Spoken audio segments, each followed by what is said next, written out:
Are you having a hard time figuring out what to get Dad for Father's Day? Shop now at sportshistorynetwork.com/row1 and save 15% off your order when you check out Row 1 Brand's Vintage Sports Pictorium Gallery. They have America's best sports art.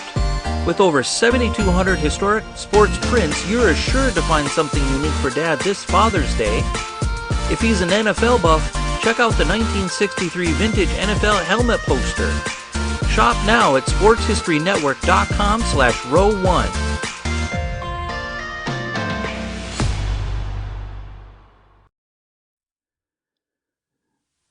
This podcast is part of the Sports History Network, your headquarters for the yesteryear of your favorite sport. You can learn more at sportshistorynetwork.com. Hello, everybody, and welcome to Hello Old Sports, a new podcast on the Sports History Network. I'm Dan Newman, the co-host of Hello Old Sports, and my brother Andrew Newman is the co-host with me. How are you today, Andrew? Doing all right, Dan. I'm excited to get started with our new venture here, and for anyone listening, Hello Old Sports. So, Andrew and I, obviously we're brothers. We grew up in the New York area, so rooting for the New York teams, Yankees, Giants, Knicks. A little bit different on the hockey. I was more of a Rangers, but he was more of an Islanders. But we're not really, hockey's not necessarily our forte, which is something you'll probably find out as you listen to us. And we've done things like this in the past. I think the first thing we ever did together was years and years ago. I came up, you hosted a show on your campus radio station at LaSalle, and I came up and hosted with you once or twice. That's right, yes, on WEXP, our campus radio station at LaSalle University, where I graduated in 2008. I did, in addition to doing the sporting events, the basketball games, the baseball games. God, we had football back then, which was promptly dropped right as I graduated. But I also had a studio show that I did once a week, and once my co-host graduated, he was a year older than me. I was in search of co-hosts the next semester, or the next year, so I had some rotating guests, and you came up from DC that one time, and that was the first time we did radio together. So yeah, you mentioned Philly, and my coming up from DC. We grew up in New York, but I went to school in Boston and spent some time living there as an adult. Andrew spent a couple years living in DC, as well as going to school in Philly. So we pretty much have the entire Northeast corridor covered. But the show is really going to be more of a national show. We'll sort of go back and forth between some things more specific to New York and other things that are more nationally based. Andrew has more experience doing this type of thing than I do. He hosted a show that was mostly sports, but not entirely, for about, what was that, about 3 years you did that? It was about 3 years when it was on the public radio station around this area here in Dutchess County, New York. It was sort of, public, not publicly funded, but it was open to the community. It was in a town called Pauling, New York. It was Pauling Public Radio. And then you now, even to this day, do something every Monday night on Facebook Live, which is sort of the same type of thing. Mostly sports, but also some politics, current events, culture, that type of thing as well. And usually telling some embarrassing stories about things I may have done, or things I may have said or regretted doing. I like to throw in a little self-deprecating humor every now and then. And while I don't have a lot of sort of behind the mic experience, I've, for the last several months, helped out with a podcast that some of you may be aware of, which is Baseball by the Book, hosted by Justin McGuire, where he interviews a different author of a baseball book every week. And I've helped out with some of the prep and researching some of the books for him. So there's a lot of passion for the history of sports between the two of us. And we'd sort of kicked around wanting to do something like this for a while. And I've been a long time listener for the last couple years of the Football History Dude, which is the flagship show of the Sports History Network. And I noticed Arnie on his website within the last couple of, I guess about a month ago, had said that they were looking to expand and add some shows. And I, like Andrew, and I guess like everybody these days, has been spending a lot more time in the house than I previously would have. So we've been looking for things to do, and we figured this was sort of a nice confluence of the availability, our availability, as well as this sports history network that Arnie is putting together. So we kind of decided to go ahead with it, and we're really excited. We're going to do sort of a mix of topics as the weeks go on. Sometimes we'll do something very specific. We'll travel back to a specific year, talk about a specific player. And then other weeks we'll do something much more national or much wider in scope. And we kind of figured, so for instance, one of the things that we're talking about doing within the next few weeks is we're going to travel back to 1920. It's 100 years ago. It was a couple of sort of important beginnings in the history of sports. It was Babe Ruth's first year on the Yankees. It was the first year of the Negro National League in baseball, founded by Rube Foster. It was also the birth of the NFL, the first full season of the NFL. So sort of a lot of things happened that year. So we'll do a lot of that type of thing. We also do a lot of lists, sort of like what you're going to hear tonight. All-time teams, greatest World Series, all those types of things. And we'll also occasionally look at sort of more modern sports through a historical lens. I know we have an episode, Andrew's putting together within the next couple of months on sort of boxing in the late 20th and early 21st centuries, sort of talking about the arc of the heavyweight title and how it's mattered less and less as time has gone on. So I think it's fair to say that we're probably going to be kind of all across the board when it comes to the topics that we cover. Yeah, I think that's exactly it. And we're going to kind of intentionally bounce from era to era, from sport to sport, just so it's not, I mean, we may have a few multi-part episodes, or we might have different episodes that are on a theme, but we're going to try and not do them all at once. So in other words, we know a lot of people aren't going to be as up to date on the 1920 baseball season, and hopefully or the 1920 in sports, and hopefully you'll listen to that and maybe, it sounds pretentious to say learn something, but just kind of have your interest, peaked in it and hear some stuff about that. But we don't want to then follow that up with 4 more episodes about things that happened 90, 100 years ago. So whether it's after an episode like that, if suddenly we're talking about maybe something that happened in the 70s or 80s or in a different sport or something like that, just to kind of try to appeal to as many people as possible. Obviously, if you're interested in this and you're listening, you're going to have an interest in some area of sports history, but we want to make sure that we're pressing every lever equally, or at least as much as possible. And I think that's just sort of on that note. There's obviously a lot of sports history stories that, and I started writing them down a little the other day, of, ones that are done to death, and maybe we'll do some of those at the end of episodes sometimes, just to give our thoughts or something that we think is missing from the story or something like that. But just as an example, let's say the 86 Mets, the 86 World Series, the Bill Buckner game.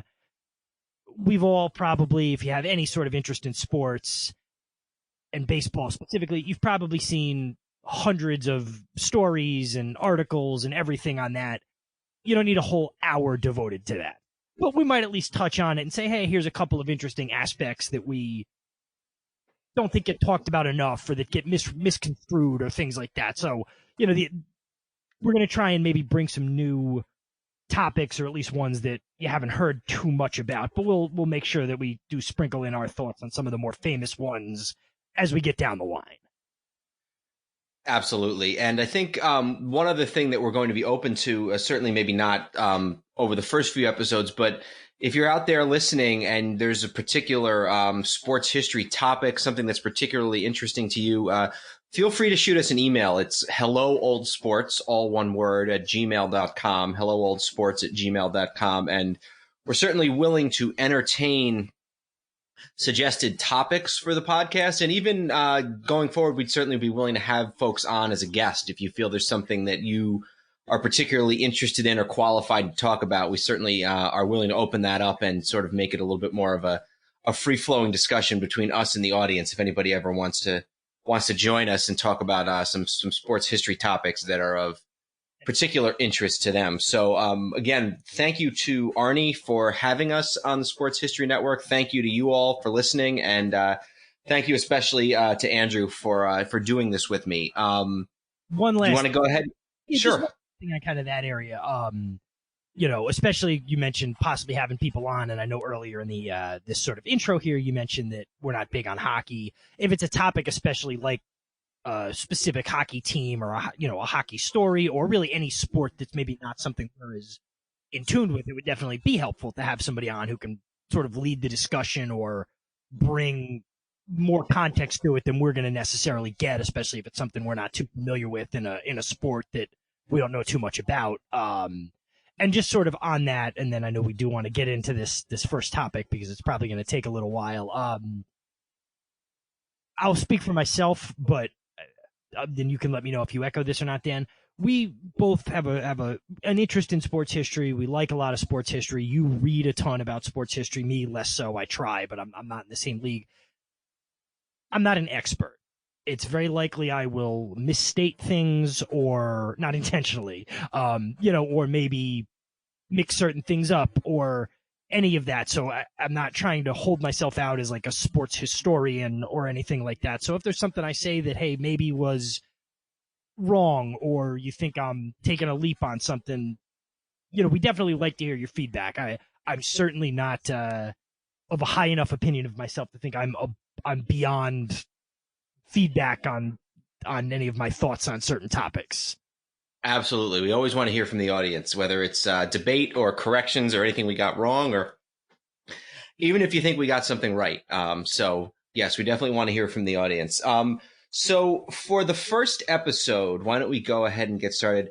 We thought it would be a good idea, and this is a conversation that Andrew and I have had sort of offline, just at our family dinners and holidays and that type of thing. Mount Rushmores for all of the various cities throughout the country. And what we decided to do is we are going to pick an athlete from each of the four major sports: baseball, basketball, football, and hockey, and put together a Mount Rushmore for each of the cities. And at the end, we'll sort of go through and talk about which one we think was the best. There are basically three categories that we're going to hopefully get into today. The first is sort of bigger cities like New York, Boston, DC, Philly, Chicago, that definitely have strong candidates from each of the four major sports. And the second, go ahead, I'm sorry. We're talking about athletes who play, we're talking just professional sports, and we're talking athletes who played on teams in those cities. So it's not where they're from. So Dwayne Wade, if we're going to consider him, it would be Miami because he played in Miami. We're not going to be talking about him in Chicago because he's from Chicago. Yeah, ESPN a few years ago did something like this, and their basketball nominee for New York was Kareem Abdul-Jabbar because he grew up there and played high school there. No, it's only players who played professionally there. And so we'll go through those. And then the next category is going to be cities that have really only ever had three of the major sports: Baltimore, Pittsburgh, Cleveland, those types of sports. And then if we have time at the end, we'll maybe get into some of the cities, the Denvers and the Miamis that maybe have had all four sports, but don't have quite as rich of a history in one sport or the other. And there's no doubling up. So in other words, Baltimore does not get to have both Johnny Unitas and Ray Lewis and compete with some of the fours. It's different categories for the fours versus the threes. So I thought I was gonna have to cross my Baltimore ones out. Now I understand what you're saying. It's separate. It's like separate weight classes. What we're talking about. Exactly. There's the 4-team weight class and then the 3-team weight class. And so, we're just talking about players. We're not, because I've seen ones of these before where, okay, we're talking about Chicago and we need a football player, George Halas, or like a football character, Tom Landry for Dallas. It's a little bit of a cop out to do that. So that's why we're going to restrict it just to players. Absolutely. Although that might be a fun conversation for a couple minutes at the end, is to see if there's any sports or any sports in cities where we think that if we could name a coach, maybe a coach would theoretically bump a player from the list. So if we have a couple minutes at the end, maybe we can get into that. But for the first run through here, we'll just do players. All right. Well, we've been talking now for almost 14 and a half minutes and haven't gotten into any of it yet. So why don't we start with this sort of top weight class of cities that each have 4 teams and a rather rich sports history in each of the sports. And let me first, Andrew, let me run through the cities and see if you have any that you think should be added or taken away. I have New York, Boston, DC, Philly, Detroit, LA, and Chicago. And then I actually added St. Louis in there too, because even though they've not had an NBA team in quite some time, they have some sort of good candidates that come from the old days of the St. Louis Hawks. So anything to add there? I did St. Louis. Another one I would think is, did you want to have the Dallas area in the 4 category? Because you have the Stars, the Mavericks, the Cowboys, and the Rangers. I think that's a good addition. Absolutely. Okay. Absolutely. Dallas is a good one. All right. So how about the Bay Area? Are we not, since there's not really, are we going to keep that in the 3rd tier? I put the Bay Area in the 3rd tier because it's not just 2 cities, it's actually 3. Mm-hmm. So I put the Bay Area as almost an entity to itself. That's fair. All right. So do we want to go ahead and betray our bias right off the bat and start with New York? We can definitely. And I actually ran this by a friend of mine because I said I'm a little worried here that I was certainly biased because of the 4 teams I picked. Of the 4 players I picked a player each from each of my favorite teams, but I think there's justification for it. So we may as well get New York. I'm going to guess we agree on at least 3 of these, but we may as well start with the town that's nearest and dearest to our hearts and nearest and dearest to me physically at the moment and go with New York. So I'm assuming for New York, for baseball, you went Babe Ruth. Yeah, and there's really no argument. I believe our next episode, we're going to do something on the history of New York baseball and the Yankees and the National League history with the Giants and the Dodgers and later the Mets. But any way you slice it, and even obviously taking out his pitching career in Boston, Babe Ruth was the most dominant athlete in any sport for the whole time he was a Yankee until the very end. Hit the majority of his 714 home runs there. Won, what did they win? 4 with him, 23, 27, 28, and 32. Yes. Larger than life figure. It's really not close despite the storied history of baseball in New York. It's Babe Ruth in a runaway, in my opinion. Yeah, there's really in sports no comparing Babe Ruth in the 1920s to anybody else in the history of team sports in the United States. I guess if we had to pick somebody for second, if you had to pick somebody for second place, who would you go with? I would have to think that the most impressive name on the list is Willie Mays, but considering he played so much of his career outside of New York, I don't think you want to get overly cute with it. I think it's either Mantle or Gehrig. It's probably Mantle because we're talking about Mount Rushmore, and for me, Mount Rushmore, I leaned heavily on best, but you do also have to acknowledge that we're doing a Mount Rushmore, so things like stature and played their whole career with one team and things like that, and last impact. So I would probably go with Mantle, but you put me on the spot here. I would have to think about it. Oh, you know what? No, it's Jackie Robinson. right as Jackie Robinson. Jackie Robinson was my was sort of my first instinct as well. With the combination of his on the field work, which sometimes is underrated. And when we do the New York baseball, we'll talk a lot more about Jackie Robinson's on field contributions, plus all the things that he meant off the field. The other name that I think would throw out there would be Tom Seaver. Certainly would be on the list. Yeah. Topic. You can certainly make the argument if you want to go really far back. You could talk about Christy Mathewson and mention all the Yankee greats: Gehrig, DiMaggio, Mantle, Rivera. Mariano Rivera would be on the list if you factor in stature, Jeter. But yeah, this is all sort of you could make strong cases for a few guys as high as 2 or 3 or 4. You cannot make a case for any of them to really even approach Babe Ruth. So let's not be contrarian for contrarian's sake, and let's just, it's Ruth, and it's not particularly close. All right. What about football in New York?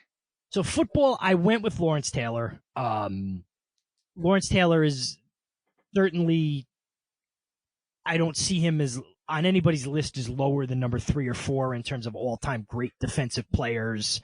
Was the face of New York football, of the Giants during, I guess, inarguably at this point, their best era of sports from 81 to 93, or, their best era as a franchise. He absolutely revolutionized the position of linebacker, was a larger than life figure, MVP in 1986, still is, I mean, obviously there was the LaDainian Tomlinson thing, but still when you say LT, most people know who you're talking about.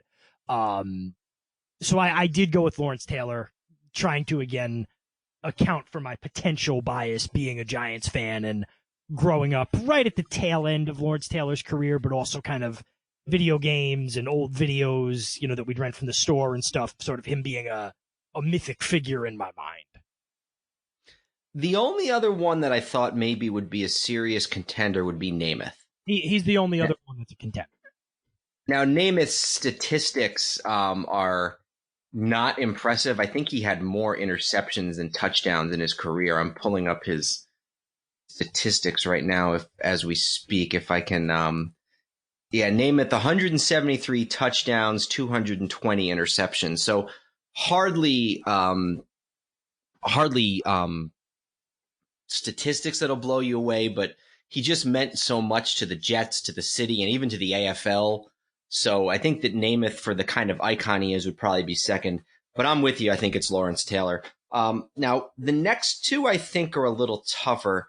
What was your thought for basketball? Because basketball is tough. New York has a rich basketball history, but what they don't have is sort of that one superstar who sort of dominated the league and dominated the headlines for any long period of time. I went with Patrick Ewing. I felt like, longevity. They never won a championship, but they were a serious contender the whole time he was there. From the day he came into the league as a Knick, winning the draft lottery, I know he wasn't officially drafted that day, but from the day he came into the league, he became, for a little while, the face of the league, and then maybe not the face of the league, but sort of one of the faces of the league, and then he was synonymous with New York Knicks basketball. And I feel like the only reason it's a discussion at all is because they didn't happen to win an NBA championship when he was there. But some of the other options, which I guess I'll let you get into, I just found a few too many flaws with them. Jason Kidd was not there long enough. Dr. J didn't play his whole career in New York, and the time he was in the ABA. And again, there was a sort of length issue there with how long was he actually on the Nets. Clyde Frazier, again, he has some things going for him with his sort of, his sort of persona and being on the Knicks when they actually won a championship. But to me, it's tough to quantify what we're talking about. But for me, Ewing just felt like the answer. But I'll certainly, I'm interested to hear how you arrived at your decision, what it is. I went with Clyde, and that was because of the type of cultural icon that he was in New York in the 70s. Also because I think that if you look at the list of sort of all-time great point guards, Clyde is probably higher on that list than Ewing is on the list of all-time great centers. Okay. And I also think that Clyde put together possibly the best performance in Knick history, maybe one of the best performances in NBA history. People talk about the Willis Reed game in 1970, but the real star of that game was Frazier. 36 points, 19 assists, and I don't think they counted steals, but my guess is if you go back and watch that game, he's got at least double digit in steals. One of the best performances in an NBA Finals Game 7 in history, and something that meant so much to the team and the franchise and the city at that point. So I went with Clyde, but I think I would be. I think I'd be willing to compromise and go with Ewing, because I think we're going to have an argument on this next one too. So I'll give you Ewing on this one if you want. Okay, that's fine. So I'll let you, because I kind of have gone first. What would you say for the hockey? And for the record here, because some people may wonder, we count the Nets now and also when they played New Jersey and the Devils as New York teams, meaning they're in the metropolitan New York City area. Yes, and they didn't play physically on the other side of the Hudson River, but for anybody, if you grew up or have spent time in New York, they talk about the 9 professional sports teams, and that's the 2 in each sport and then the 3 in hockey. So the Devils would be in play here. The Devils are in play, and that is why I went with Martin Brodeur as the best hockey player in New York sports history. Traditionally ranked among the top 8 to 10 goalies of all time, and given the importance of the position, I just felt like you couldn't ignore him. Yeah, and that's certainly Brodeur was the only other one I seriously considered. I mean, I'm sure some people would just sort of gut reaction say, "Oh, Mark Messier," because of how much he meant to the '94 Rangers. But when you consider what portion of his career was played with the Rangers, and that being, this isn't about moments, it's about career. I went with Mike Bossy. It's going to be hard for me to argue against Martin Brodeur. I guess my argument with Bossy was that he was the best player on probably the 3rd greatest, NHL dynasty of all time, second to the Canadiens of, basically a 30-year run, and then also the Oilers, who kind of took the torch from the Islanders after that. But you look at sort of the goal scoring numbers, which I had up a second ago, and I'm pulling up again now. Obviously every era in the NHL is different, but he had the whole 50 goals in 50 games thing. He was an all-star for 10 straight years, a finalist for all the trophies. Again, tough to sort of knock him in comparison to Brodeur. Brodeur is a totally acceptable answer. If I was looking to knock Brodeur, and I'm not, and I understand we're going to go with Brodeur, and that's fine. The only knock would be he made his bones in an era with a style of hockey that was very unique to that era and specifically to the team he was on, that was designed to essentially prevent the other team from getting into the offensive zone, the neutral zone trap. And that doesn't take anything away from Brodeur, which is why, it's sort of a weak argument, and I agree we probably do have to go with him. But I was putting in my word for Mike Bossy because he was the best player on those Islander teams that won 4 straight Stanley Cups, and somebody who knows more about hockey than I might be able to make the more convincing case. But as I'm talking, I'm like, man, I don't really have anything convincing to say against Martin Brodeur. He was the best player on teams that won several Stanley Cups and got to a couple more as well. So, I won't stand on ceremony against Brodeur. Hockey, again, I sort of defer to those who know more than me. And a couple years ago when Sports Illustrated did their list of the greatest goaltenders in hockey history, Martin Brodeur was number 4, behind only Patrick Waugh, Jacques Plante, and Terry Sawchuk. So the experts rate him high. He won 3 championships. I remember when he was on the Devils, he was on the Devils forever. And he was just known as, even at the time, people were saying you're watching one of the greatest goalies in history. So I think since I gave you Ewing, I think we're going to go with Brodeur on this one. So we go Ruth, LT, Ewing, and Brodeur is our 4. Correct. And LT being Lawrence Taylor, because LaDainian Tomlinson, well, he did play for the Jets, did not have a particularly noteworthy career with them. All right.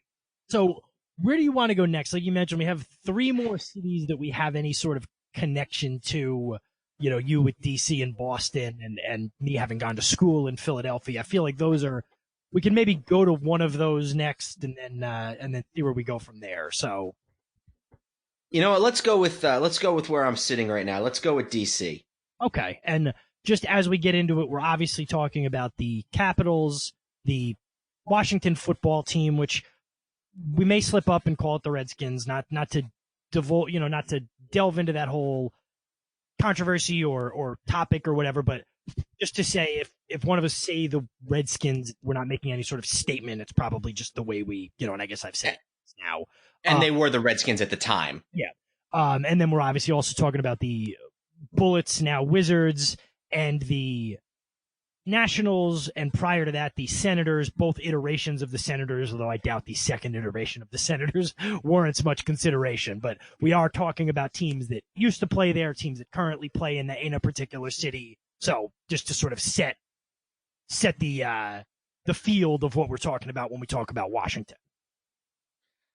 So let's start with baseball again. Who did you have for baseball? It has to be Walter Johnson. Obviously the Senators were not a very prized organization either before or after. For a long time, he was sort of the only thing they had going for them. He was one of the winningest pitchers in baseball year in and year out, despite the team being bad. I mean, I don't have the numbers in front of me, but there were years he would win 25 games and the rest of the team would win 35. It has to be him. I mean, I've heard, you hear knocks about, well, it was a pitcher era, and then it was also an era where the league was segregated, so how can you know? And I think it's fair to factor that stuff in. It's not fair to totally disqualify a guy because of that. So while the current Washington team has some players, I don't, and obviously won a championship last year, I don't see a case against Walter Johnson, in favor of anybody else. Yeah, if Harper had stayed and they had still won last year, I might make a case for Harper. You could potentially make a case for Max Scherzer. He's won a couple of Cy Young awards now and a World Series with the team. So there are guys you can make some level of a case for, but nobody had the complete career. Walter Johnson might well be the best pitcher of all time. So I'm with you, Walter Johnson. I mean, again, I know it's a totally different era. It's not some of those years, just to go through a couple of years from 1913 until 1918 when the Nationals were bad every one of those years. He went 36-7, 28-18, 27-13, 25-20. He had 45 decisions, 23-16, and 23-13. And the highest, he had 1 year in that stretch, he had an ERA above 2, and it was 2.21. So again, factoring in for errors, but it's Walter Johnson. It just is. Yeah, and he did it in an era a lot. He pitched into the 1920s when it became the era of Babe Ruth and George Sisler and all these guys in the American League. So it's not like he only did it in the dead ball era. And at the end of his career, had his most team success, getting the back-to-back World Series and winning the ring in 24. All right, what do you have for football? So football was the one I did last on this. There's not a clear answer for football, at least not in my opinion. You look at the 82 through 91 teams that won 3 championships, but there weren't too many guys on the 82 team and on the 91 team, and certainly not at positions you tend to think of on this list. I went with Darrell Green. He's kind of considered Mr. Redskin. He wasn't on the 82 team, but he came in the next year. Was a key player on the next 2 championship teams. I don't think he ever played anywhere else in his career. For such a storied franchise, it wasn't. There's nobody that jumps out at you, at least, like I said, unless I'm missing somebody. I thought about Sammy Baugh, but when you get that far back in football, it's tough to quantify. So in this instance, I sort of overcame my instinct to go as far back as possible, and I went with the more modern guy and went with Darrell Green. See, I went with Baugh. Okay. And I thought that the fact that he won championships, and not that Green didn't, but he did win championships. He played, not only was he considered sort of widely considered one of the best quarterbacks of all time, but he also played defense, and there were years in which he led the league in interceptions. And when the NFL did their 100th anniversary team last year, Sammy Baugh was the one quarterback from the pre-war era who made it on to the 100-year anniversary team. So I thought that it was worth going back to Sammy Baugh, especially because he did it on both sides of the field. Daryl Green. A silly Daryl question. Green did play forever. Go ahead. Was Baugh's whole career in Washington?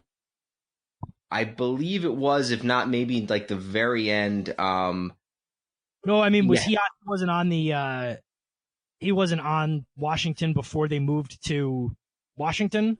No, he was not on the Boston iteration. No, he started in 37 when they were already in DC. Okay. All right. I was just curious about that. All right.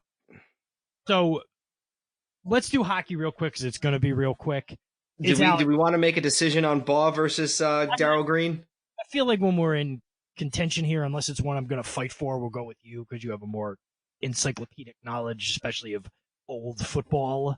So you made the case convincingly enough to me for Baugh where not only would I not put up a fight, I guess I agree with you at this point. I'm very persuasive. All right. You said you wanted to go to hockey next? I want to just do hockey because it's going to be hockey. Hockey's going to be quick. It's Alex Ovechkin. He's one of the best hockey players of all time. The Capitals had some good years in the 80s and 90s before he got there, but certainly nothing on the level he has. He's also, now won the championship, so that albatross is gone. He's certainly got a couple more years left, but I don't think there's a credible case against Alex Ovechkin. I agree.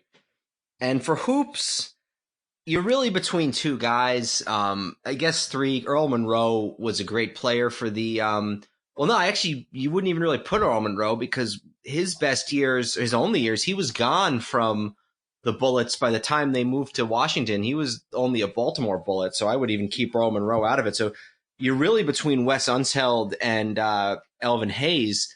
I went with Wes Unseld, first of all, because he won the only MVP award in Bullets/Wizards history, even though it was technically they were still in Baltimore at the time in 1969. Plus, he played his whole career there, unlike the other guy who I have on my list, who's Elvin Hayes. But the only MVP, winning a championship, spending his entire career with the franchise. That's why I went with that Wes Unseld. And I went with Unseld as well. When we get to Baltimore, by the way, I'll explain that I punted all of the Bullets to Washington. I was like, I'm not parsing this. I'm just everything counts as Washington.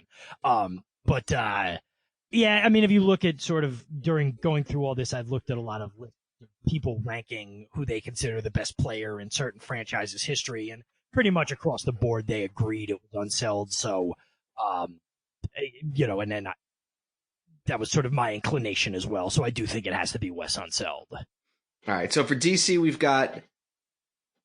agreed on 3. I'm sorry? We agreed on 3. We did agree on 3. So for DC, we've got Walter Johnson, Wes Unseld, Alex Ovechkin, and then Sammy Baugh from football going way back. Do we want to leave the Northeast corridor for one here and go to somewhere else? You want to go want to go out to LA? Yeah, let's go to LA. And again, although I don't think this is going to come up too much, when we talk LA, we're also talking the sort of Orange County teams. We're talking the Kings. We're talking we're talking the Anaheim Ducks. We're talking the Angels, their various names they've been called, and for that while that the Rams played in Anaheim, it all counts. It's that the Los Angeles metro area. All right. To me, baseball was Koufax. I think that he's probably the only. He might be there are very few Dodgers from the LA era who are in the Hall of Fame. If you think about it, there's Drysdale, there's Don Sutton, Piazza, who played a chunk of his career with the Dodgers. Given just how dominant he was and the fact that there really aren't many other tough candidates, you're really between 3 pitchers here. You're between Koufax, Kershaw, and Drysdale, and it's got to be Koufax. Yeah, to me it would be down to 2 because Drysdale was always considered behind Koufax. So to me it was between Koufax and Kershaw. And Koufax, the only knock on Koufax is he didn't do it as long as he probably could have, but in some ways that adds to the mystique with him that you didn't see clips of him at the end when he didn't have it because he basically just, when he realized he had crested and it was all going to be downhill from there, and obviously it was his health, he just left. So Koufax had a 6-year period that's more dominant than probably anybody's ever had. 61 to 66. Yeah, and they won what? Two championships in there, and they won in '59 as well. Yep. So yeah, to me, it's Koufax. Mike Trout at the end of his career could get there. I mean, if he ends up hitting 800 home runs, it's going to be hard to deny him, even if the Angels stink the whole time. But it's tough to take a career in progress against Sandy Koufax. Agreed. I guess we can probably knock off hockey, even though his best years were in Edmonton. I feel like hockey's got to be Gretzky, right? It probably does. I also just wrote down, again, looking at these things, a lot of people say the sort of Mr. King was, and I'll probably pronounce his name wrong, was Marcel Dion. Mm-hmm. But it probably is Gretzky. Again, before 2010, the only success they had was with Gretzky when he got them to the Stanley Cup Finals, and I want to say '93 when they lost to Montreal. He really put them on the map. Who knows if they even still would have been there if he had never left. They talk about how him being in LA, when they changed their jerseys, it became a huge seller, and it also prompted the NHL to put two other teams in California, the Ducks and the Sharks. So while you could certainly talk about other people who maybe had longer careers and, played their whole career or a bigger portion of their career in LA, it does have to be Gretzky. And he was still considered the best player in hockey for a while, even after he went to the Kings. Oh, yeah, when they got him, he was. And then I think for most of the years he was there, he was considered the best player in hockey. So, all right, let's do football, because I think the Lakers are, first of all, I think we can kind of stipulate that the candidate for the NBA team will not be a Clipper. No, I wouldn't think so, although I was partial to Loy Vaught. What?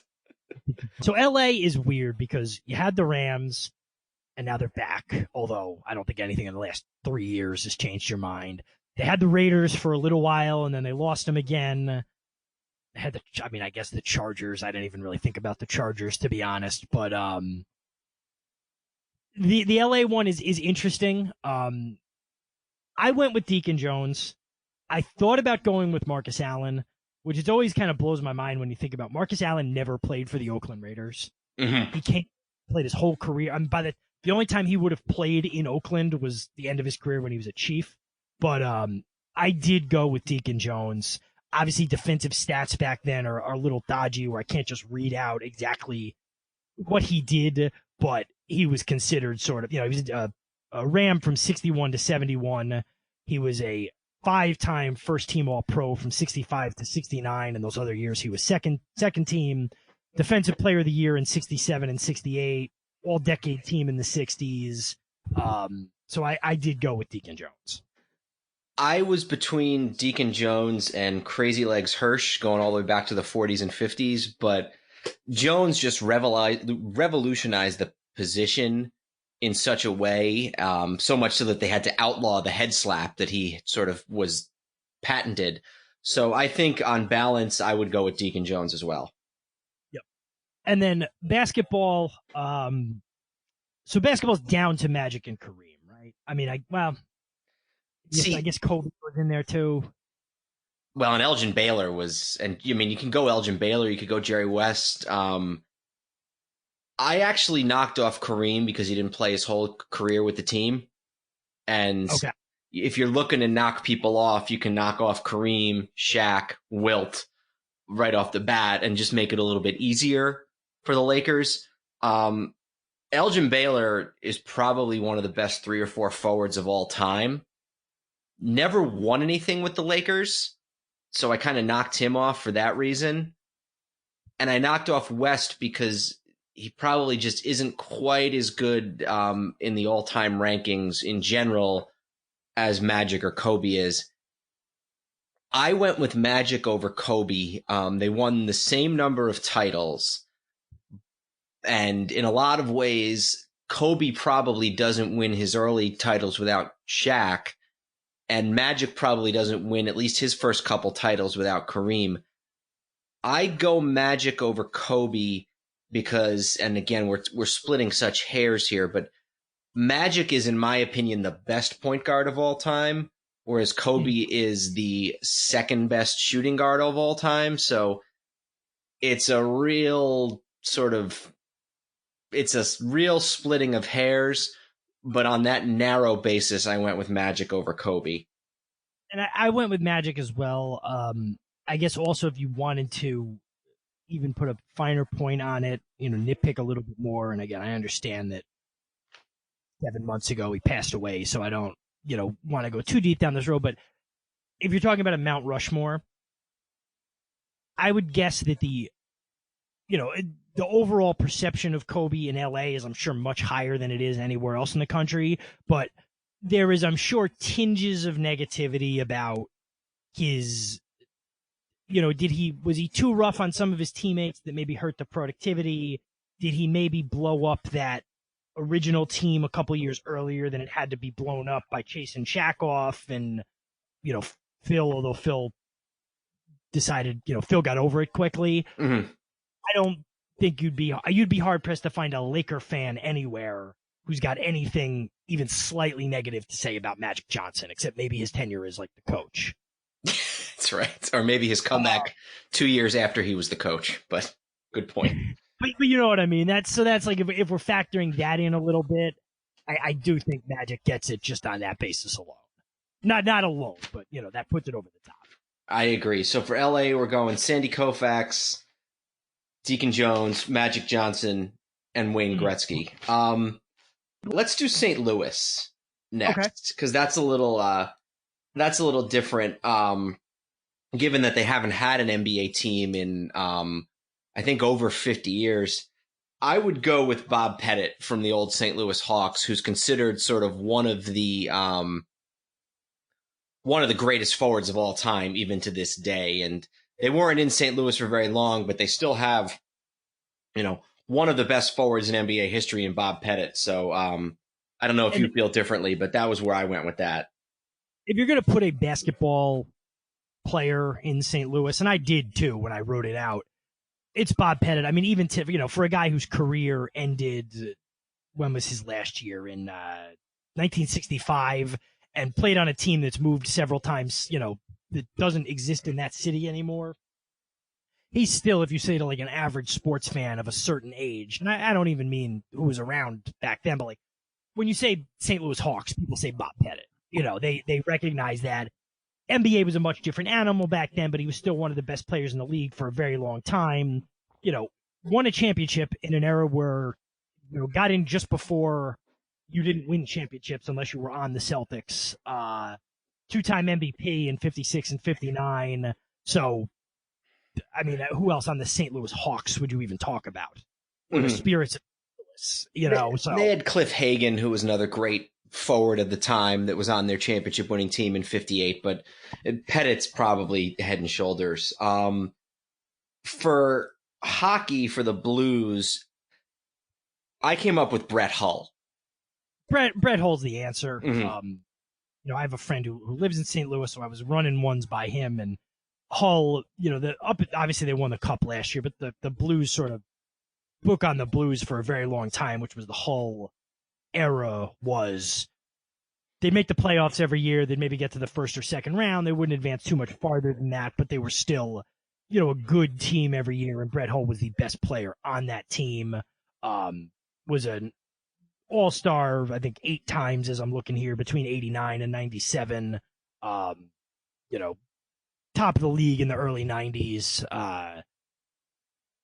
Sadly now, if you look Brett Hull up now, what you see is him absolutely plastered at the Stanley Cup parade last year in St. Louis, trying to start a chant that makes no sense, but still the best player in their franchise's history. So, yeah, it's Brett Hull.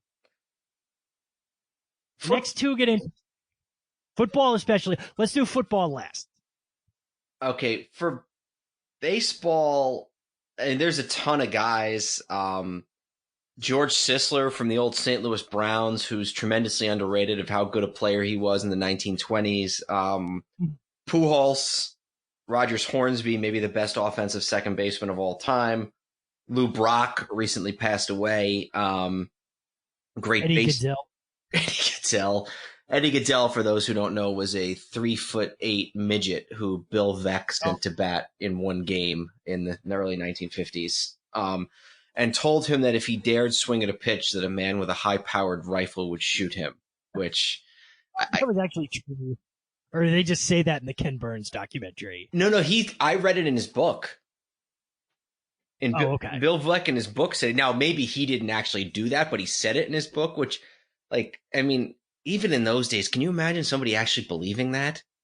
Like, and not. Especially, wasn't the whole point of that it was during World War II? No, it was a little later. It was in the early 50s. Guys getting shot with high-powered rifles during World War II in the middle of a baseball game. I mean, you'd have to be just. Maybe we'll do an episode one day on like sports myths and why we find them not to be believable. Yeah, that was another idea I had. Was also like guys who, and it could tie into this, like guys who've gotten unfair reps in history, whether bad or good, that they don't really deserve. Mm-hmm. But I feel like we're ramping up. Who was your St. Louis pick? I was between Stan Musial and Bob Gibson, and I went with Musial just because of longevity. And now Gibson had a heck of a lot of longevity himself, but you know, I gotta say though, Gibson had a couple of years that were crazy dominant. I don't know. I feel like you can't go wrong here. I probably go Musial only because Gibson also had some relatively mediocre seasons at times in his career. But I'm going to go Musial, but I really could go either way on this one. You know how many times Musial was an all-star? Now, you have to caveat this with the fact that from 59 or like I think it was from 59 to 62 they had 2 all-star games, but I think he was like a 25-time all-star. 24. So yeah, even if you take out the 4 additional all-star games, he made an all-star game in 1943 and then another one in 1963. And he's pretty high up there on the all-time hit list. He's got 3,630 hits. Incidentally, if you're looking for a factoid, 3,630 hits, 1,815 at home, 1,815 on the road. The exact same number. Played from 1941 to 1963, and I'm pretty sure he is third behind only Cobb and Rose in the all-time hit list. He's fourth. He's got 3630, and Hank Aaron had 3771. Hank Aaron. So, okay. Pretty crazy to think Hank Aaron had 3,000 hits if you take out his home runs. Yes, exactly. So I think I lean slightly Musial here. So do I. All right. Last one, football. Now, obviously, we're talking about the Cardinals, who were there for, how long were the Cardinals there? 20, 30 years, something like that. Yep. And then the Rams, who were there from 95 until about 3 or 4 years ago, which obviously encompassed the greatest show on turf teams, the 99 champions, the 01 team that got to the Super Bowl. So, we're talking about 2 different teams, neither of whom are still there, but we're both in St. Louis for at least a decade. Who was your gut here? Now, the only person, this is a strange one because the Cardinals were in St. Louis for a decent amount of time and basically stunk the whole time, whereas the Rams were there for a very short period of time, but had a stretch when they had 4 or 5 Hall of Famers on the team. So I think it's pretty safe to say that the nominee is going to come from those years of the Rams.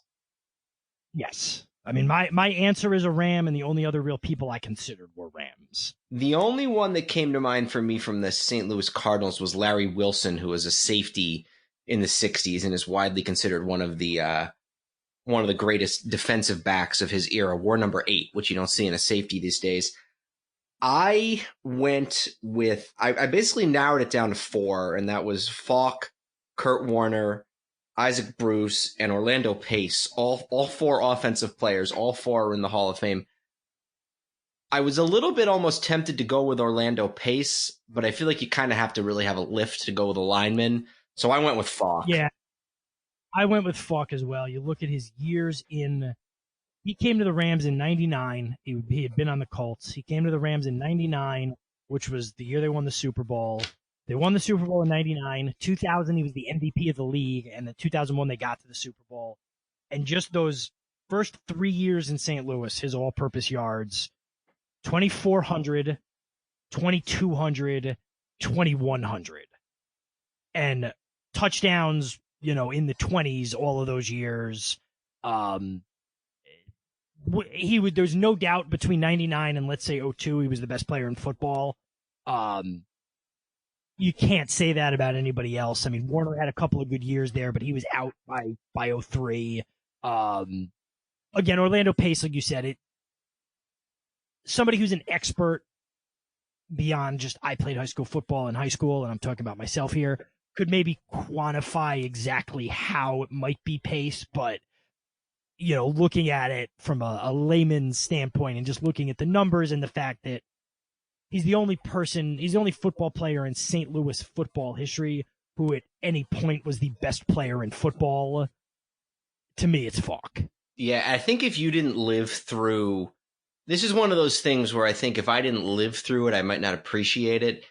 There was that 3-year period where basically those Rams teams were considered to be one of the greatest teams in football history. They won a Super Bowl, set all sorts of offensive records. The following year, there were injuries in 2000, and they finished back a little bit. And then in 2001, you don't think of it now because of how great the Brady-Belichick Patriots were for 20 years, but it was considered a long shot at best that those Patriots would even be competitive against that team in the Super Bowl. So for those couple of years, the Warner, Falk, Bruce, Holt, St. Louis Rams were considered one of the most dominant teams in NFL history. And that's the thing I tell people too. And I mean, you have to be a little younger because I was in 10th grade for that Super Bowl. But the thing I tell people a little younger who don't necessarily remember that was how dominant the Rams were. What the Rams were in that Super Bowl was what the Patriots were in almost every Super Bowl after that, which was the team everybody was rooting against. Yes, exactly. Everybody, because it was such a big upset, and we can get into some of the other the climate of the country at the time or whatever. But really, it was just that the Rams were the dominant team, and the Patriots were kind of the upstarts. So yeah, we landed on Falk, Musial, Pettit and Brett Hull. And Brett Hull, okay. So by my math here, what we have left for the tier ones is Boston, Chicago, Detroit, Philly, and if we wanted to throw Dallas in there. Yes. Let's why don't we stay in the Midwest and just go a little bit north of St. Louis, and let's go to Chicago. All right, Chicago, and this will maybe, depending on where we go here, this will probably start a run of one of the things I've realized with some of these hockey teams in these cities is the answer is a very old hockey player, from the original 6 era, which maybe one day we could talk about also being a misnomer. But for the Blackhawks, it's Bobby Hull. The Blackhawks have had a great run the last 10 years, really that like 6-year period where they won 3 Stanley Cups. But, you go all the way back and staying in sort of the Hull family. Pretty much the consensus is that the best Chicago Blackhawk of all time is Bobby Hull. The only other one I considered was Stan Mikita, who's also beloved in Chicago with the Blackhawks, and then Patrick Kane, who's currently on the team. But you're right. Bobby Hull was the one in my knowledge and my research that got it going away. I think we can probably knock basketball off in about 3 seconds here. Yeah, basketball's obviously Michael Jordan. The number 2, I'm sure, would be Pippen. But yeah, Jordan, no question, number 1 on this list, and really any list that involves basketball players of all time. So you're right. We can move on from him, and then we'll have baseball and we'll have football, which is certainly a more robust discussion. Yeah. Now, baseball is interesting. Let's go to baseball. And you talk sometimes about not getting too cute. I was slightly tempted to go all the way back to the 1880s and go to Cap Anson from the Chicago. I believe they were the White Stockings, the predecessor to the Cubs. Definitely the best player of the 19th century. I didn't do that only because at least a part of this for me is sort of great moments and memory in the city. And, while there are players from a long time ago who still resonate in the cities, Cap Anson in Chicago is not one of them. So I was really once you kind of look at baseball, the White Sox and the Cubs have both been kind of bad for most of the last 100 and change years. And so I went with Ernie Banks back-to-back MVP awards in the late 50s. Never won anything, but nobody for the Cubs or White Sox really won much of anything after about 1908 anyway. So I looked at Frank Thomas, and I guess you could even go to you could have gone with Eddie Collins, who played second base for the White Sox, but he had some of his best years in Philadelphia with the Athletics, Eddie Collins did. So because of how good he was, how much he meant to the Cubs franchise, I went with Ernie Banks. So did I. I kind of went the same. I had Anson here in parentheses, and I honestly didn't know if we were even counting 19th century guys, because I know in the episode we're doing next week, we decided not to count 19th century guys. And also it's like, forgetting about the fact that Cap Anson was a pretty horrendous guy, even by 19th century standards, in his personal views on things. Like, it's very tough for me if we're doing you could make the argument for Anson if it was like, let's list the best player who played baseball ever in Chicago. Mm. You could at least intellectual case there.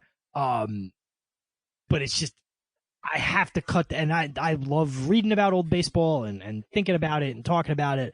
I have to cut it off at 1900 for the purposes of any sort of discussion where we're comparing them to modern players.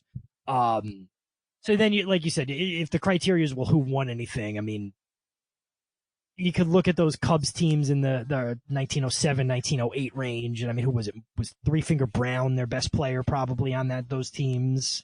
Three Finger Brown or Frank Chance. The whole Tinker to Evers to Chance thing gets a little exaggerated, but Chance was probably the one who was legitimately a very, very good player. And then it's like, start to make arguments for guys like Shoeless Joe Jackson. Feels like you're just trying to make some sort of point. You know what I mean? And he also wasn't even on the White Sox that long. So you're kind of left with, well, who was the best player on the Cubs post, 1920? And it's Banks. He's another one where you sort of, people ask about Ernie Banks and everybody just talks about like, oh, let's play two. And it's like, well, if you actually look at his, go beyond that and look at his numbers and things like that, he wasn't just like he was a great, great player too, beyond having that quote one time about liking baseball. You know what I mean? Football. Football's loaded. Why don't you tell me first, what was your thought for football? So are we in agreement that there's two people to consider? Or are you going to start talking to me about Bronco Nagurski? I have a list of 7 here. I have Bronco Nagurski, Sid Luckman, Walter Payton, Dick Butkus, Richard Dent, Mike Singletary, and Red Grange. And then my apologies, because I could have added Gale Sayers to that list. So I had a list of 8. Who did you think the 2 should be? Butkus and Payton. Yeah. Go with a one who's not one of those? I actually, as I'm looking here, I think this was so hard that I wanted to flesh it out with you on the air, because I didn't. Right. I would make the argument for Payton because, again, first of all, Payton did win something. It was towards the end of his career, but he did win something. I think, how much longevity did Butkus have in his career? Because I almost feel like he didn't actually play very long. I know Gale Sayers didn't play very long, but I kind of get the feeling Butkus. It was a lot. Gale Sayers was injured. Yeah. He does not belong, and obviously he just passed away. But like, Gale Sayers is not in the discussion. Unless you're counting what could have been, Gale Sayers is not in the discussion. Butkus played from looks like 9 years. 65 to 73, which would have been 9 years. Yeah. The fact that, and I know maybe it's not like a quarterback that you can say this about, the fact that he never played a playoff game while Peyton won a championship, and the fact that Walter Payton is considered by many people to be the best running back of all time, it usually kind of, the discussion is between him and Jim Brown. And Butkus is legendary, but he's not usually considered on that upper tier sort of great linebackers of all time. At least not, LT is considered a better linebacker than Butkus. It's not like it is with Peyton, where he's very clearly one of the top two of all time. So for all of those reasons, I give the slight nod to Peyton. I went with Peyton as well. I kind of went into it thinking I would go with Butkus, but the more I looked at it, I mean, Peyton kind of is the interesting case because he straddled both. He was on those Bears teams in the late 70s that stunk. And then he was a big contributor to, the Bears in the early 80s that were on the come up. And even that Super Bowl year, he was really, really good. And he had a really good year the next year, too. Like, just to give you quickly, his rookie year was 75. 76 at 22 years old. I'm going to just go down his yards from scrimmage for the next several years. 1,500, and I'll just round off. 1,500, 2,100, 1,875, 1,900, 1,800, 1,600. 82 was the strike season, so 909 games. The next 3 years, 2,000, 2,000, 2,000, 83, 84, 85. And then 86 at 32 years old, he had 1,715 all-purpose yards. And most of those were rushing back then because receiving as a running back wasn't as big of a deal. Although most of those years he did, he did have another 300-400 yards as a receiver. So, he was the best running back probably this side of Jim's. I was thinking Jim Brown, and then I thought James Brown, so I said Jim's Brown. This side of Jim Brown. So to me, it is Peyton. I was surprised by that because you could also make the argument Butkus is the best defensive player of all time, but I was blown away I knew it was good, but I was blown away by Peyton's production. Yeah, no, I'm with you. I think it's Peyton. Incidentally, Jim Brown in the mid 80s or whenever it was when Peyton broke his all-time rushing yard actually talked about coming out of retirement to try and get his yardage back. I think Jim Brown was about 46 at the time, but he talked about coming out of retirement. Never did it, but he talked about it. You can pad certain things in like other sports. As a running back, you really can't just like go in and like chip away at that. If anything, you probably would have lost yards. Exactly. They'd have had to like change the plaque on his statue. The ones we have left in the tier 1 is Boston, Philly, and Detroit from what I can see. I'm going to give you Dallas real quick. Let me know if you disagree with any of these. Yeah, go for it. Dallas, Dirk for basketball, Pudge for baseball. Yes. Mike Modano as the stars. Mm-hmm. And then for football, I went with Emmett. I feel like it's between Emmett and Roger Staubach. Some of those defensive players in the Cowboys of the 70s and 60s and 70s, Bob Lilly, what was the defensive back's name? Drew Pearson. So you could make Too Tall Jones. You could make a case for some of those, but yeah, those were the 4 that I had too: Dirk, Pudge, Modano, and Emmitt Smith. Absolutely. All right. So you have a preference here between Philly, Detroit, and Boston? Let's stay in the Midwest area. Let's go to Detroit, and then we'll work our way east. All right. So Detroit to me was actually fairly easy, to be honest. Hockey's Gordie Howe. Yeah, absolutely. Like, it starts the run of a lot of old hockey players, from the 50s and 60s and even before that. But Gordie Howe played almost all of his career in Detroit. Later on ended up in the whatever league and ended up with the Whalers and stuff, but back in the NHL. Gordie Howe for hockey. For basketball, I had Isaiah Thomas. There's certainly other guys you could talk about, but to me, Thomas was the best player on the most successful era of the Pistons. Was the best player on championship teams. And really any knocks about him seem to now stem from his personality and not his play, and then anything he's done as a coach or executive after that. Yeah, and you never heard any questions about his sort of his personality as far as not the off the court stuff to one side. You never heard any of the things about him that you heard as an executive, as a player. He was known as a really, really good teammate.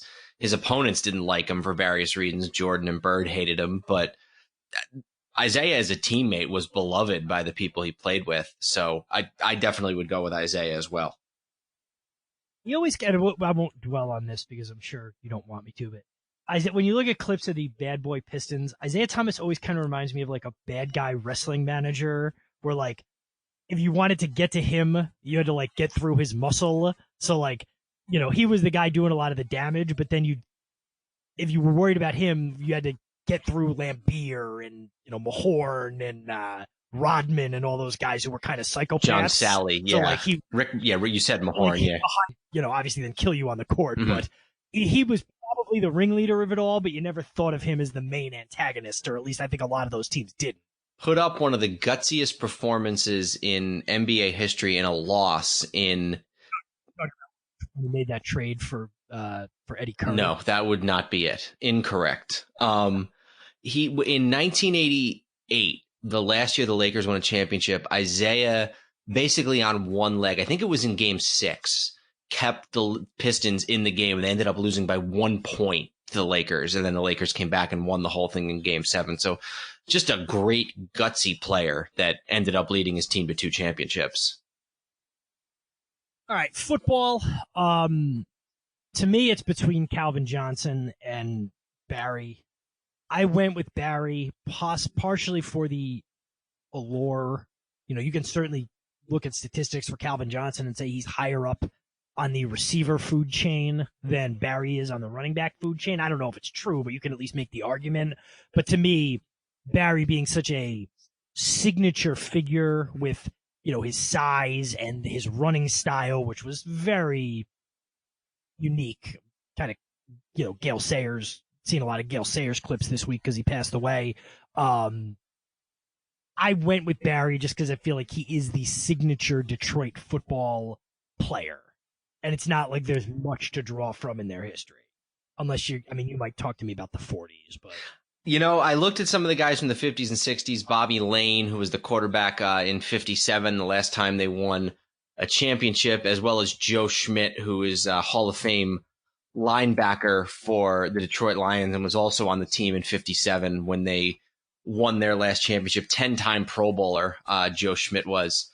Bobby Lane at quarterback was known to drink at halftime of the games, which was probably an interesting decision to make. People talk about tackling him and he smelled like whiskey. But Barry Sanders is another one of those guys. Maybe if you weren't around in those days, you don't necessarily appreciate what kind of a player he was. But he was just sort of somebody, I guess the only one you could really compare him to was Sayers as far as just the type of runner he was. And just some of the impossible things he would do on the field. So I'm with you on this one. I go with Barry Sanders. And then finally we go to baseball. And the reason I thought we should do this last is because I don't think we're going to have an argument about this, but I feel like this is a good opportunity to tease somebody who will probably be the subject of at least one, if not 2, future episodes. So for baseball, it's Ty Cobb. Yeah, it is.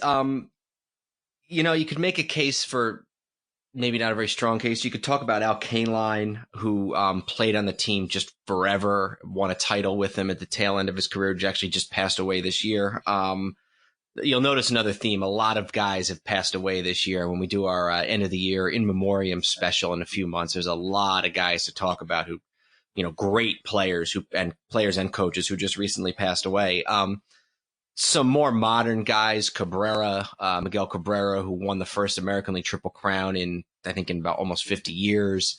Justin Verlander had some dominant years, won the MVP as a pitcher, which you don't see much of. But Ty Cobb, I think for a number of reasons, people don't necessarily understand just what a great player he was for so long. And, could still be maybe the 3rd or 4th best position player in baseball history, almost 100 years after his career ended. So I'm with you. It's Ty Cobb. Cobb, again, second all time in hits still. And to me, one thing to touch on with Cobb, and like I said, Cobb's been always a little bit of a subject of interest to me, and maybe we'll do an episode on not just his career, but then also sort of the mythology around him and why so much of it is mythology. But just as a player, kind of a minute ago, I was talking about how Barry Sanders was unique to his era. The thing I've always loved about Cobb is every other player in the league at the time was trying to do the same thing Cobb. Constantly get on constantly steal, sacrifices, take the advantage, contact hitter, get on base 4 times a game. So it wasn't like he was doing something unique. He was just doing it better than everybody else. And that's what's so endlessly sort of, captivating about his playing to me.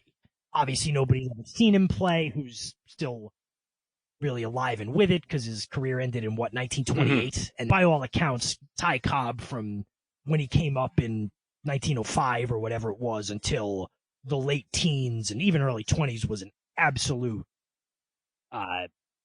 attraction, I guess you could say. Won 11 batting titles, hit 366 for his career, actually led the American League in home runs in 1909, which I believe, which led to a Triple Crown. So he won the Triple Crown in 1909. Now 12 batting titles. Wow. So yeah, an extraordinary figure, a sometimes misunderstood figure, but a great, great player and certainly the best player in Tigers history. So it's definitely Ty Cobb.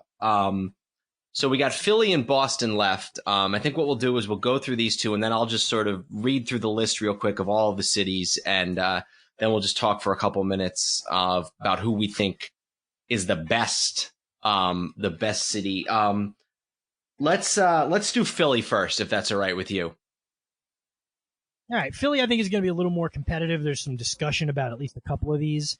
I'll start with hockey. Bobby Clark is, he was the best player on the Broad Street Bullies teams that won in the mid-'70s and 74 and 75. They won the Cups. He's still sort of the legendary Flyers player. He's considered the sort of benchmark of that era. Those teams are kind of notorious, notorious is the right word, but those teams are known for basically brawling and Bobby Clark. And there were other good players on the teams, Bernie Perrant, but I've really yet to see a list that doesn't have Bobby Clark at the top of it. The best player on the best teams and,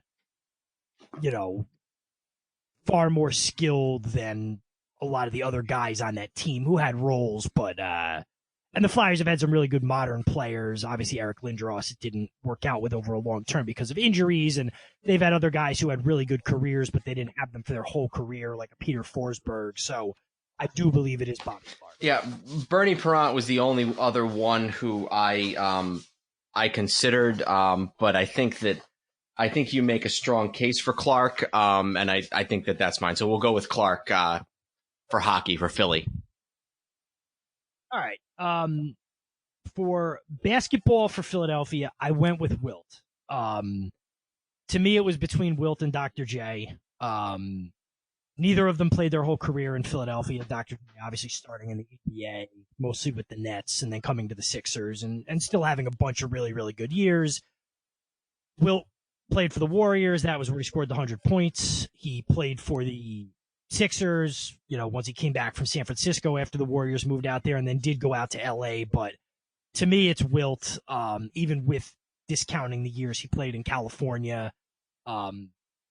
Won a championship with the Sixers.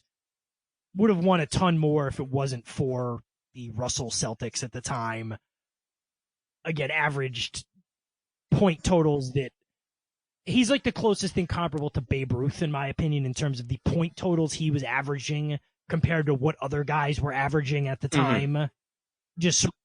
And then I know this shouldn't count, but if we're going to really get into the weeds, if it were to be close with anybody else, Wilt being from Philadelphia put it over the top. I think that's fair. I think the fact of the matter is he did win a title in Philly with the 76ers in 67, one of the teams that's considered one of the best single season teams in NBA history. Played on two different Philly teams, started off with the Philadelphia Warriors, and then when they moved out to the Bay Area, played a season or so with them, and then went back to Philly to play on the Sixers. The only other one, honestly, Dr. J, the other one that I really thought about was Iverson, just because of how much he meant to that team. If you look at the Sixers teams that Iverson played on, there was nobody else even halfway decent on those teams. Dr. J had other Dr. J had other Hall of Famers. He had Moses, he had Maurice Cheeks, he had Barkley late in his career. I think if Philly had somehow gotten by the Lakers in 2001 and won a championship, I might have gone with Iverson. But since he didn't, and since Wilt was so dominant, I would stick with Wilt. I mean, the fact that Iverson got a game in that finals is still legendary. The whole step over with thing. Tyronn Lue. Like they lost the next 4 games in that series. But like, yeah, if you look at the team, that's one of the worst teams that's ever been carried to an NBA Finals, and there's no doubt who did it. But when you're talking about Wilt Chamberlain, I don't think there's much discussion. But Iverson, certainly of the last 30 or 40 years, has a special place. He's had a real rehabilitation there. Like when I was there, it was like right as he was leaving. And I think a lot of people were thinking good riddance. And now it's like, oh yeah, we had it really good with him when he was here. Yeah, he had a tendency to wear out his welcome. He probably wasn't the best locker room guy, but a lot of heart, and won an MVP and carried that team to the finals. And that team had no business being in the NBA Finals, even in the Eastern Conference in the early 2000s. Do you want to go baseball next or football? Let's go with football. I went with Bednarik. He was on the Eagles from 49 to 62. I guess I kind of forgot he had actually was on as a rookie, won that championship in 49 with them. 10-time first team All Pro, 50 to 57, and then in 60 and 61. Like I said, got the 2 rings with the Eagles, which accounts for half of their championship output ever. The most famous sort of, I don't know who else you would argue. I mean, the most famous moment in Eagles history was that Super Bowl 2 years ago. Nobody on that team yet or probably ever will rise to the level of that. And then there was the teams in the 80s and 90s. Reggie White played half of his career in Green Bay, so I don't think he can count. They talk about, what was his name, Van Buren. Yeah. But to me, it's Bednarik. I'm good with Bednarik. I was sort of on the fence between Bednarik and Reggie White. The 2 Vans, I think, also deserve some mention. Steve Van Buren, who is another guy who was named to the NFL 100th anniversary last year, played for 8 years with the Eagles from 44 to 51. And so he was on a championship team along with Bednarik, led the league in rushing 3 years in a row. Great player, Hall of Famer.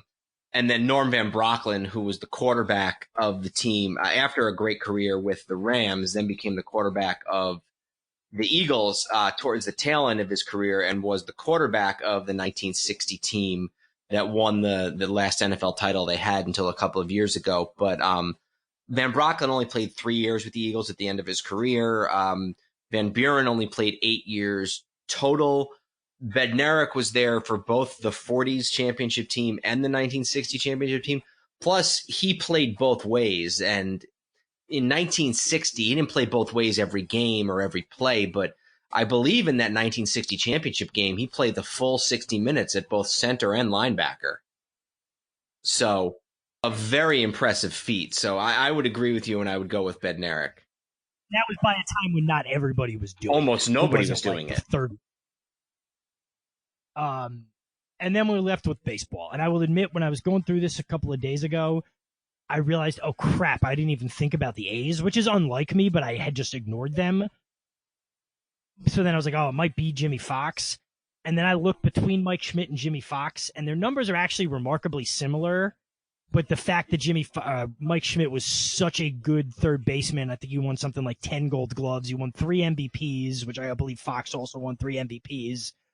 I went with Mike Schmidt, but I have a feeling you're going to disagree. No, I went with Schmidt too. There's a lot of guys. Honestly, the one who comes in second to me is Lefty Grove, who might very well, who played for the Philadelphia Athletics in the 30s, might well be the best one of the probably other than Koufax. And, I'm kind of going through in my mind one of the best 2 or 3 left-handed pitchers of all time, Lefty Grove. He was, I think he might, other than Denny McClain, I think he might be the last American League pitcher to win 30 games. I'd have to double check on that.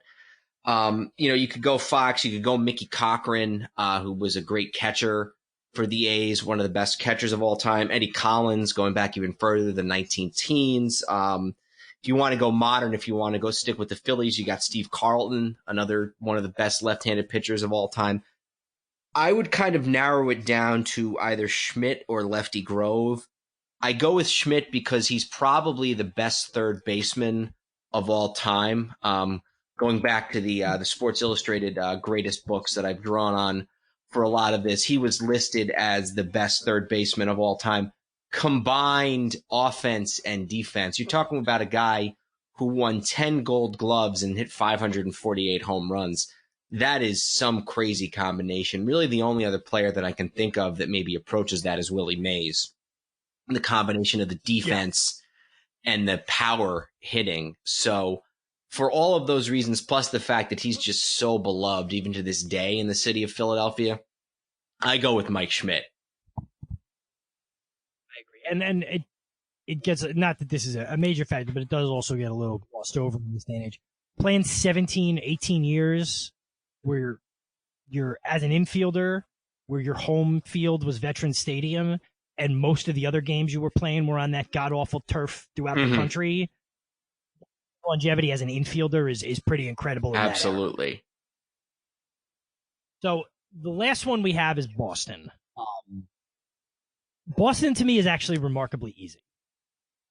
I do not think Boston is... I'm going to read you my Boston list, and you can tell me, I'm sure you're going to... I don't think you're going to disagree with any of these. You may have some context for some of them or guys, that get considered. But to me, Boston is Bill Russell, Ted Williams, Tom Brady, Bobby Orr. I think that's right. Brady's no question. He's the best quarterback of all time. He's led the team to 6 championships. He's won, I don't know how many MVPs. I'm looking up here to see how many MVPs Tom Brady won in his career. And he's another one. He got to the point where you could theoretically have given it to him almost every year. You know what I mean? It was almost like the default, if there's nobody else close, it'll be Brady. And I'm not saying he probably deserved it years he didn't win it, if anything. 6-time Super Bowl champion, 4-time Super Bowl MVP, 3-time NFL MVP, 14-time Pro Bowler, and then, many all-pro teams, you name it. So far and away, or at least maybe not far and away, but definitely, in my opinion, the best quarterback of all time. The thing that's interesting to me about the Patriots is that in all these teams and all these cities we've gone through, there's not been a single offensive lineman. If we were doing this 20 years ago, I think the Patriots probably would have had an offensive lineman. It probably would have been John Hanna, who was a great guard for the team in the 70s and 80s. Also, there's a great story about John Hanna in Super Bowl 20 when the Patriots were getting just demolished by the Chicago Bears, and the Patriots had a young quarterback by the name of Tony Eason, who was just having a totally horrible game. And after 2 or 3 series, John Hanna came back to the sidelines and he said to the coaching staff, he said, "You can leave this guy in, but I'm not going to block for him anymore." So, great player, but eclipsed obviously by Brady. I agree with Bill Russell. There's a certain sort of logic, I think, to picking Larry Bird just because of how beloved he is, or was at the time in the city of Boston, and how much he just sort of symbolized the Celtics in the 80s. But if you just look, whether it's championships won. Well, if Bird symbolized the Celtics in the 80s, Russell symbolized the Celtics in the 60s when they won a absolutely. lot more. And, 11 titles. I think he and Yogi Berra are tied for the most championships all time by a North American professional sports athlete. 5 MVPs, 12 All-Stars, and a guy who, I like guys who had the ability to do something in a game and dominate a game in a way that most people can't. That's why I like Magic Johnson. They always said Magic Johnson could dominate a game without scoring a point. Russell was the same way. He could dominate, and you think about how many times he got the better of Wilt Chamberlain, who was probably the greatest offensive force in basketball history. So to me, it is Russell. I do go with Ted Williams just because of the great hitter that he was. I was thinking through sort of maybe who some of the other strong contenders is, and you have some of the traditional ones. You have Yastrzemski, Carlton Fisk, Tris Speaker, if you want to go really far back. Ortiz, there's actually a decent case for, because the guy won 4 World Series on a team that hadn't won a World Series in almost 100 years, was the face of that team. I think his numbers warrant being in the Hall of Fame, even though he was a DH for the vast majority of his career. And then the other guy I considered there, who might even actually be my second place pick, was Pedro. Pedro, sort of like a Marshall Faulk type, was just so dominant for a few years, was on the team for the first championship in 2004, and won Cy Young Awards. He's in the Hall of Fame. So I thought about Pedro, but I think that just the dominance of the hitter that was Ted Williams, you have to go with Williams. Yeah, I mean, most people consider Williams to be the greatest hitter of all time, or, at least, again, depending on how you want to quantify it, but I don't think anybody's got him less than second on the list. All those other guys, Pedro especially, Pedro had a very, very good career, an excellent career. I just don't think he's in the rare air. I mean, Ted Williams is on the Mount Rushmore of baseball, probably. So, I think it does have to be Williams. And I agree with Bobby Orr. He's beloved in the city of Boston in the way that almost no other athlete is. The other two guys that I considered sort of briefly were Ray Bourque, who played on the Bruins for almost 20 years, and then finally won a title in Colorado after they traded him towards the very end of his career so he could try and win a Stanley Cup. And then in looking at some of these other players, I was also struck by a guy who I had never heard of, a guy named Johnny Bucyk, Bucyk, known as Chief was his nickname. And the only reason I think he was interesting is that he came to the Bruins in 1957 and didn't leave until 1978. So he played, I think that's 22 seasons with the Bruins, never playing less than 49 games in a season. So some of the... Probably without a helmet. It's always funny when you see like footage from like the 80s in the NHL, or like the late 80s in some cases, and guys who were still grandfathered in not wearing helmets. And ironically, they probably were, not only were they grandfathered in, they probably were actually grandfathers.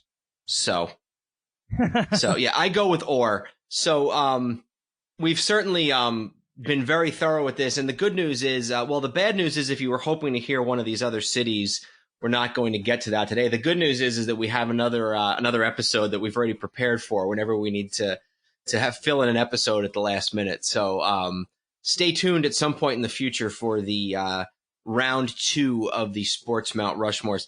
Let me go through the list of everybody real quick, and then we can sort of talk real quick about who we think might have the best Mount Rushmore of the cities we've listed. So New York was Babe Ruth, Lawrence Taylor, Patrick Ewing, and Martin Brodeur.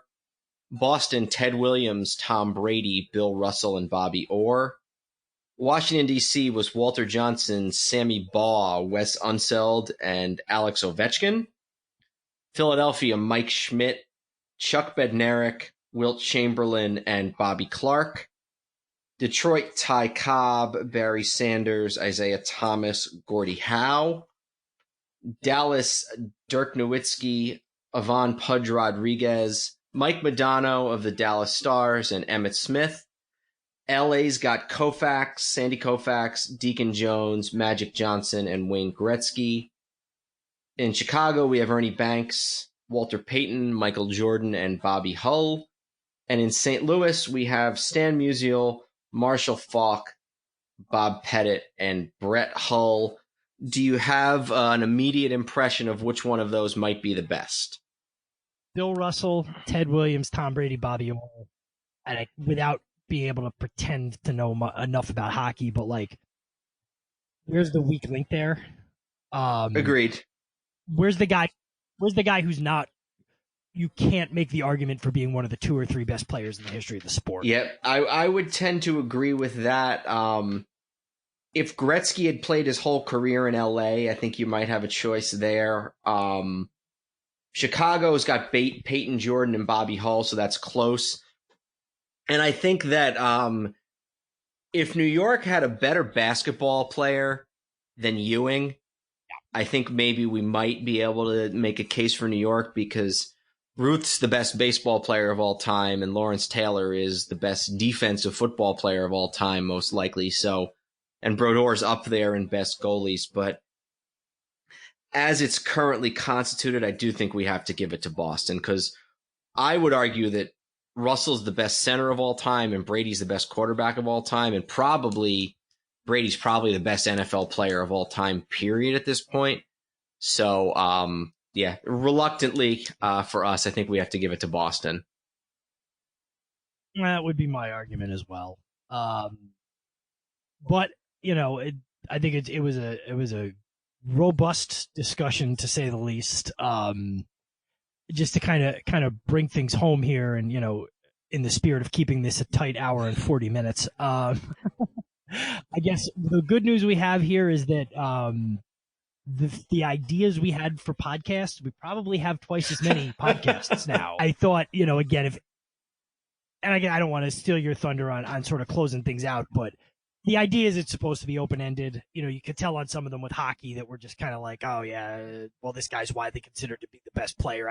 I don't think we had a lot of controversial takes about anything with hockey. But there's no right answers. I mean, there's some that are objectively wrong. Let's say there's no wrong answer, or there are wrong answers, but there's none that,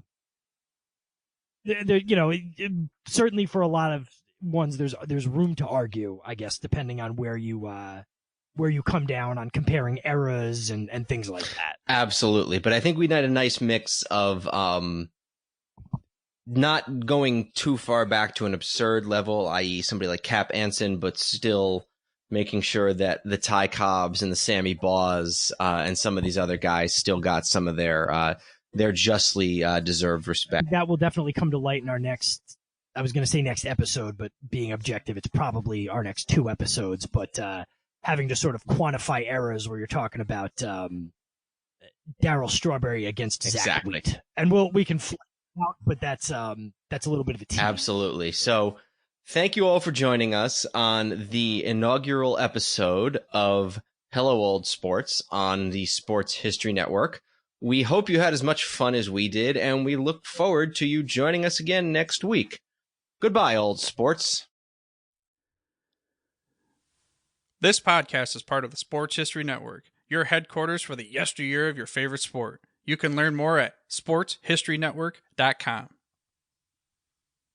We here at the Sports History Network proudly partner with 26 podcasts, all revolving around the history of sports. But did you know that many of our hosts were sports history authors way before they started their shows? It's true.